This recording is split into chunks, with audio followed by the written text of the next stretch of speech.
Bismillahirrahmanirrahim. Assalamualaikum warahmatullahi wabarakatuh. Sesuai judul di video kali ini, saya akan menjelaskan tentang strategi dakwah dalam lintas budaya. Eits, tapi sebelum menuju ke strategi, kita harus tahu dulu nih, apa itu strategi dakwah lintas budaya? Strategi dakwah lintas budaya merupakan perencanaan yang berisi rangkaian kegiatan-kegiatan yang didesain untuk mencapai tujuan dakwah tertentu. Dalam hal ini ada dua hal yang perlu diperhatikan. Yang pertama, strategi merupakan suatu rencana.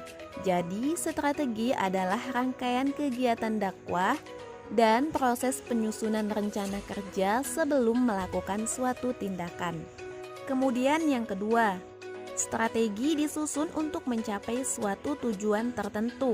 Artinya, sebelum menentukan suatu strategi, perlu merumuskan suatu tujuan yang jelas, serta dapat diukur keberhasilannya karena arah dari semua keputusan penyusunan strategi adalah dapatnya dicapai suatu tujuan tersebut. Oke, setelah kita membahas dari pengertian strategi dakwah lintas budaya itu sendiri, materi selanjutnya kita akan membahas strategi dalam berdakwah lintas budaya. Yang pertama, kita harus mengenali tempat. Bagaimana situasinya, bagaimana kondisinya, dan bagaimana keadaan tempat tersebut. Jadi sebelum kita melakukan dakwah, kita harus melakukan survei terlebih dahulu. Bagaimana keadaan tempat tersebut, bagaimana keadaan culture di tempat tersebut, dan bagaimana situasinya. Nah, untuk yang kedua, setelah kita mengenal tempat, kita juga harus mengerti kondisi masyarakat tersebut itu seperti apa.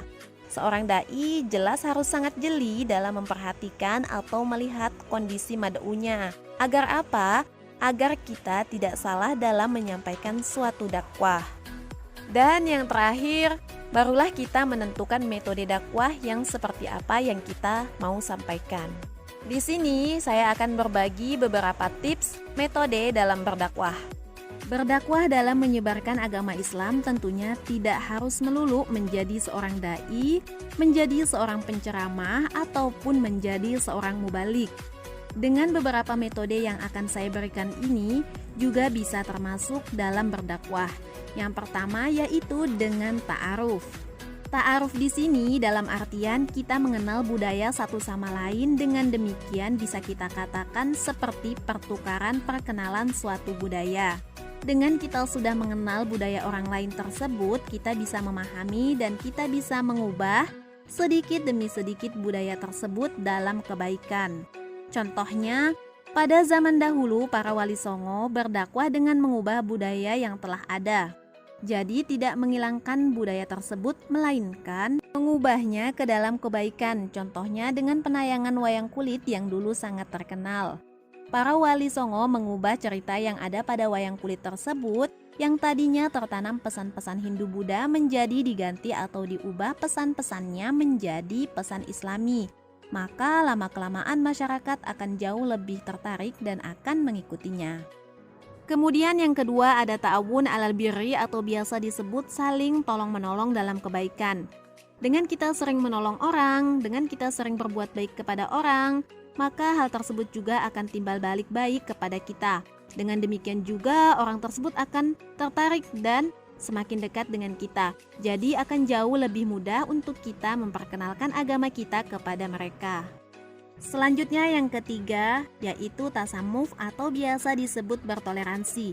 Jadi kita jangan menghina atau saling menjatuhkan sama lain. Kita harus menghargai orang tersebut, harus saling mengasihi, menyayangi, dan juga harus saling menghargai. Karena dengan bertoleransi maka orang tersebut pun akan menghargai kita. Dan bisa jadi mereka akan jauh lebih ingin tahu seperti apa agama kita. Kemudian yang terakhir ada istilah lakum dinukum waliyadin. Artinya kita harus sepakat dalam perbedaan keyakinan ataupun pemikiran kita. Kita jangan sampai memaksakan kehendak karena pemikiran itu tidak bisa dipaksakan dan berdakwah juga tidak bisa dipaksakan.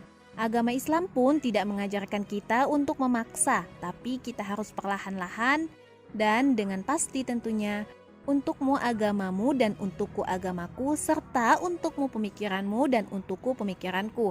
Tidak bisa menyatukan suatu pemikiran yang jelas sangat berbeda. Yang jelas kita harus perlahan-lahan mendekatinya, perlahan-lahan mengubahnya. Oke, dengan semua yang sudah saya sampaikan dapat disimpulkan bahwasanya dengan berdakwah kita bisa mampu menyebarluaskan agama Islam, dan berdakwah tentunya harus siap segalanya. Mulai dari mental, fisik, serta harus sudah mempersiapkan strategi yang benar-benar sempurna agar dakwah bisa tersampaikan dengan sempurna pula. Oke lah, cukup sekian dan terima kasih. Inilah yang bisa saya sampaikan. Mohon maaf untuk segala kekurangannya. Wassalamualaikum warahmatullahi wabarakatuh.